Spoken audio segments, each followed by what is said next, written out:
friends, today we are going to learn the function showing purpose. Showing purpose. Purpose means हेतु. हेतु दर्शावता वाक्य. એવું વાક્ય એવી વાક્ય રચના કે જેમાં हेतु દર્શાવવામાં આવ્યો હોય.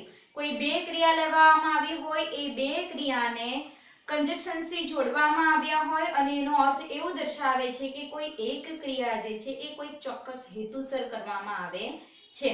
અને ઇંગ્લિશમાં એવી જે વાક્ય રચના છે એવા બે વાક્યોને જોડવા માટેના જે સંયોજકો છે કંજક્શન્સ છે એ છે two, for, with a view to, so that, in order to and in order that. આ જે સંયોજકો છે એ સંયોજકો શું અર્થ દર્શાવે છે?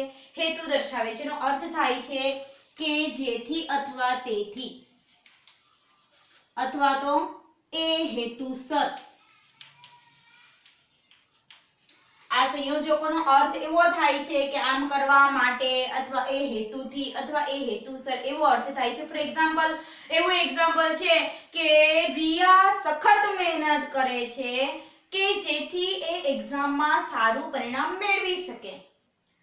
રોહન આર્મી જોઈન કરે છે કે જેથી એ એના રાષ્ટ્રની સેવા કરી શકે. અધરવાઇઝ એમ કહી શકાય કે પોતાના રાષ્ટ્રની સેવા કરી શકે એ હેતુથી રોહન આર્મી જોઈન કરે છે. હું સમયસર બધું કામ પતાવી શકું એ હેતુથી સવારે 6 વાગે ઉઠી જાઉં છું. હું ખૂબ જ સારું કરિયર બનાવી શકું, કારકિર્દી બનાવી શકું એ હેતુથી અભ્યાસ કરું છું. બરાબર? અમે બધા 10th and 12th એ બોર્ડની એક્ઝામ ખૂબ જ સારી રીતે સક્સેસફુલી સફળતાપૂર્વક પાર કરી શકીએ એ હેતુથી દર મહિનાની એકમ કસોટી આપીએ છીએ. એ હેતુથી અમે રોજ ક્લાસીસ ખૂબ જ ગંભીરતાપૂર્વક અટેન્ડ કરીએ છીએ. આવો અર્થ થશે. તો આવા જે બે અર્થ ધરાવતા વાક્યો હોય કે પહેલી જે ક્રિયા છે એ કારણ દર્શાવે છે અને એ હેતુ માટે એ કારણ માટે કોઈક બીજી ક્રિયા કરવામાં આવે છે. તો આવી ક્રિયાને જ્યારે જોડવામાં આવે એટલે કે વાક્યમાં હેતુ દર્શાવવામાં આવ્યો હોય તો ત્યારે આ સંયોજકોનો ઉપયોગ કરીને આપણે વાક્ય બનાવી શકીએ છીએ. જોઈએ example.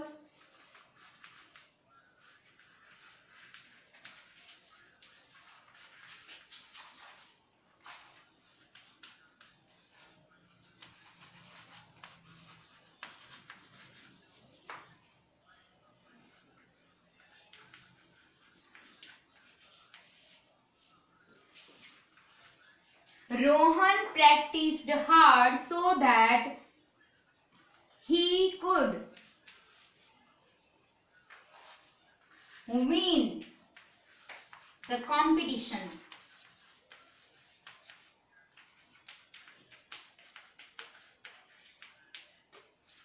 Rohan practiced hard so that he could win the competition. આ બધા સંયોજકોનો અર્થ એક સરખો જ થાય છે એ હેતુથી, પણ આ બધા સંયોજકોને વાક્યમાં પ્રયોજે છે તો એની વાક્ય રચના અલગ અલગ થાય છે. તો જોઈએ આપણે પહેલું જે લીધું છે so that, તો એની વાક્ય રચના શું થાય છે? Rohan practiced hard so that he could win the competition. એનો અર્થ એવો થાય છે કે સ્પર્ધામાં જીતી શકે એ હેતુથી રોહને સખત પ્રેક્ટિસ કરી હતી. બરાબર? તો રોહને સખત પ્રેક્ટિસ કરી હતી કે જેથી એ સ્પર્ધામાં જીતી શકે, વિજય મેળવી શકે. આવો અર્થ થાય છે. તો વાક્ય રચના શું છે? રોહન, ત્યાર પછી છે ક્રિયાપદ કર્મ so that, એટલે કે કર્તા ક્રિયાપદ કર્મ so that, કર્તા can અથવા તો could અને we won અને ત્યાર પછી કર્મ. એટલે વાક્ય રચના તો એમ જ થઈ કર્તા ક્રિયાપદ કર્મ so that, કર્તા ક્રિયાપદ કર્મ. એ જ રીતની વાક્ય રચના થઈ. જનરલી so that પછીની જે વાક્ય આવે છે એમાં can અથવા could નો આપણે ઉપયોગ કરીએ છીએ. વાક્યના કારણના અર્થ પ્રમાણે આપણે can અથવા could નો ઉપયોગ કરીએ છીએ. જો પહેલી ક્રિયા જે છે એ ભૂતકાળમાં હોય તો બીજી ક્રિયા પણ ભૂતકાળમાં આવે. આપણે અહીં could લીધું છે. જો પહેલી ક્રિયા વર્તમાન કાળમાં છે તો બીજી ક્રિયા પણ વર્તમાન કાળમાં આવે છે. જો આ સેન્ટેન્સ આપણે એવું બનાવીએ કે રોહન પ્રેક્ટિસ ईडी नहीं लगावीए, एस लगावीए. Rohan practice hard so that he. તો જો આપણે ઈડી નહીં લગાવ્યું હોય, પ્રેક્ટિસ કર્યું હોય તો કેન ની કુડની જગ્યાએ શું આવશે? Can. Rohan can win the competition. Rohan competition એટલે કે હરીફાઈમાં જીતી શકે એ હેતુથી એ સખત મહેનત કરે છે, વધારે પ્રેક્ટિસ કરે છે. આ થઈ સો ધેટ ની વાક્ય રચના. તો ઇન ઓર્ડર ધેટ ની વાક્ય રચના પણ સેમ જ છે. જોઈએ આપણે બીજું example.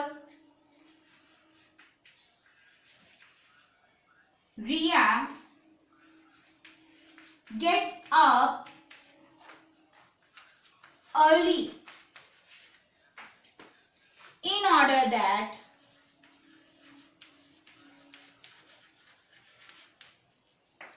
she can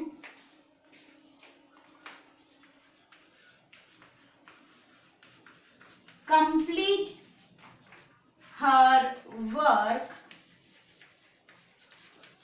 on time. Ria gets up early in order that she can complete her work on time.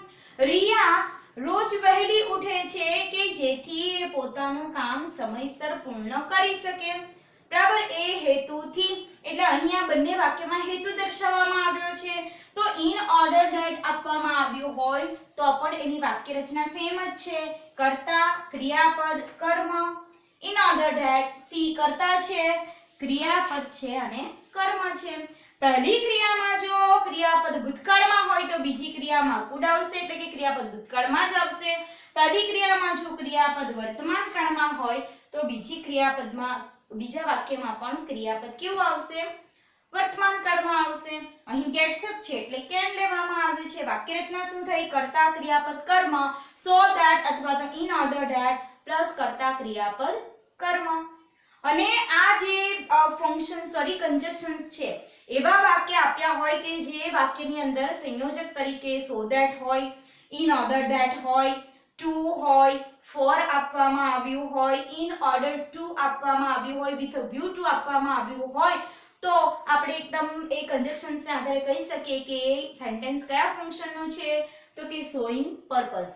એક્ઝામમાં તમને આઈડેન્ટિફિકેશન ઓફ ફંક્શન પૂછવામાં આવે છે તો એ એક્સરસાઇઝમાં તમારે કન્જક્શન્સ ફાઇન્ડ આઉટ કરવાના છે અને એ કન્જક્શન્સને આધારેની વાક્ય રચના કરેક્ટ છે કે નહીં, કરેક્ટ વાક્ય રચનાવાળી કરેક્ટ જે કન્જક્શન્સ હોય છે એના આધારે આપણે કહી શકીએ કે એ જે સેન્ટેન્સ છે એ શોઈંગ પર્પઝનું છે. કયા સંયોજક? ટુ હોય, with a view to હોય, for હોય, in order that હોય, in order to હોય. તો આવા જે સંયોજકો આપ્યા હોય સેન્ટેન્સ ની અંદર એ બધા સેન્ટેન્સ કયા ફંક્શનના કહેવાશે? Showing purpose. આપણે આ જે કન્જક્શન્સ છે in order that and so that આ બંનેની વાક્ય રચના જોઈ ગયા. શું છે? કર્તા, ક્રિયાપદ, કર્મ. so that અથવા તો in order that કર્તા, ક્રિયાપદ, કર્મ. પહેલી ક્રિયાનું ક્રિયાપદ જે કાળમાં હોય એ જ કાળમાં બીજી ક્રિયાનું ક્રિયાપદ પણ આવે છે. તો હવે આપણે જોઈશું two, with a view to જે બાકીના કન્જક્શન્સ છે એની વાક્ય રચના શું છે.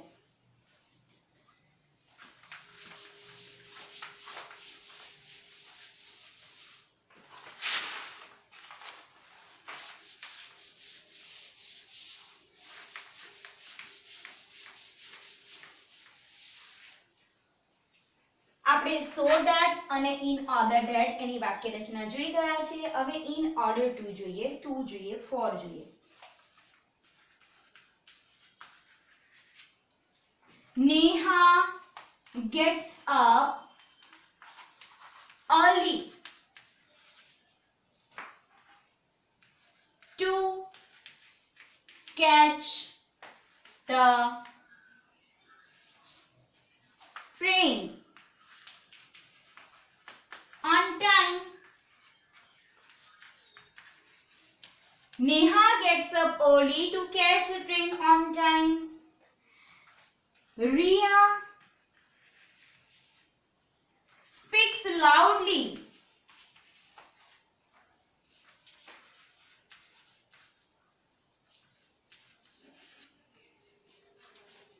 in order to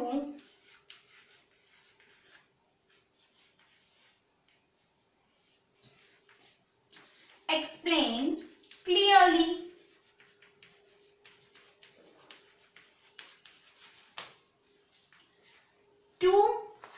in order to આ બે સંયોજકને લઈને આપણે બે સેન્ટેન્સ બનાવ્યા છે.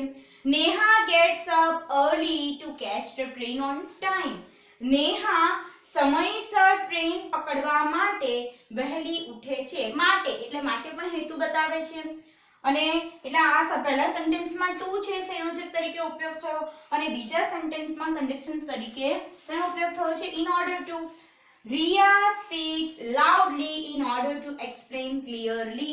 એકદમ સ્પષ્ટપણે સમજાવી શકે એ હેતુથી અથવા તે માટે એ મોટેથી બોલે છે. તો આની પણ વાક્ય રચના સેમ થઈ. શું છે? કર્તા ક્રિયાપદ કર્મ. કર્તા ક્રિયાપદ કર્મ, ત્યાર પછી છે સંયોજક. પહેલા સેન્ટેન્સમાં છે ટુ, બીજા સેન્ટેન્સમાં છે in order to અને ત્યાર પછી છે મૂળ ક્રિયાપદ V1. ટુ પછી પણ મૂળ ક્રિયાપદ છે, in order to પછી પણ મૂળ ક્રિયાપદ છે. કર્તા ક્રિયાપદ કર્મ ટુ અથવા તો in order to અને ત્યાર પછી મૂળ ક્રિયાપદ અને મૂળ ક્રિયાપદ પછી થશે કર્મ. મૂળ ક્રિયાપદ અને કર્મ. તો એકદમ ઈઝી વાક્ય રચના છે. so that અને in order that પછી કર્તા ક્રિયાપદ કર્મ આવે છે. જ્યારે ટુ અને in order to આપ્યું હોય તો એના પછી ડાયરેક્ટ મૂળ ક્રિયાપદ આવે છે, એમાં કર્તા આવતું નથી અને મૂળ ક્રિયાપદ જ આવશે ને પછી કર્મ.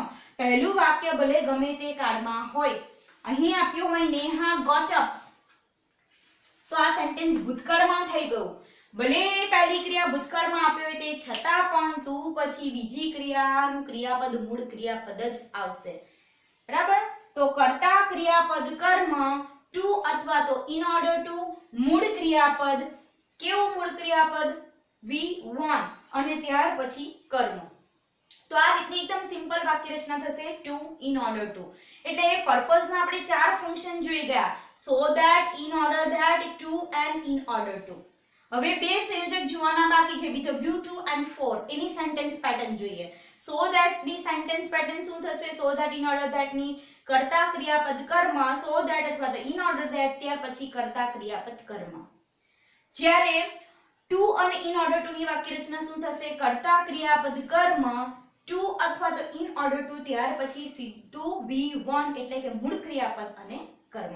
જોઈએ આપણે with a view to અને for. આ બે જે સંયોજકો છે એ પણ શેના છે? પર્પઝ ના જ છે. તો એની વાક્ય રચના શું થાય છે? એક્ઝામ્પલ લઈશું એટલે આપણને ખ્યાલ આવી જશે.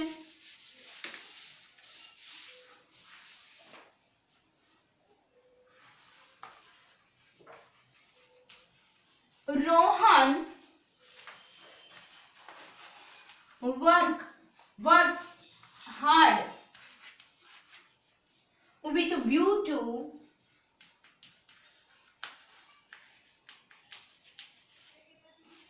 with a view to earning more money.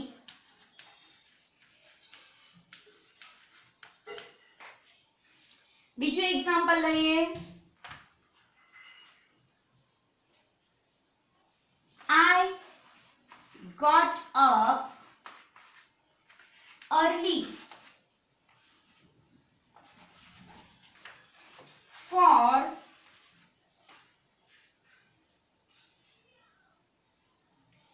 catching the train on time. બે સેન્ટેન્સ છે. Rohan works hard with a view to earning more money. I got up early for catching the train on time. પહેલું જે sentence છે Rohan works hard with a view to earning more money, એટલે કે વધારે પૈસા કમાવવાના હેતુથી રોહન સખત મહેનત કરે છે. વધારે પૈસા કમાવા માટે રોહન સખત મહેનત કરે છે. બીજું જે સેન્ટેન્સ છે I got up early for catching the train on time, એનો અર્થ થશે કે હું સમયસર ટ્રેન પકડવા માટે અથવા એ હેતુથી વહેલો ઉઠ્યો હતો. આ રીતનો અર્થ થશે.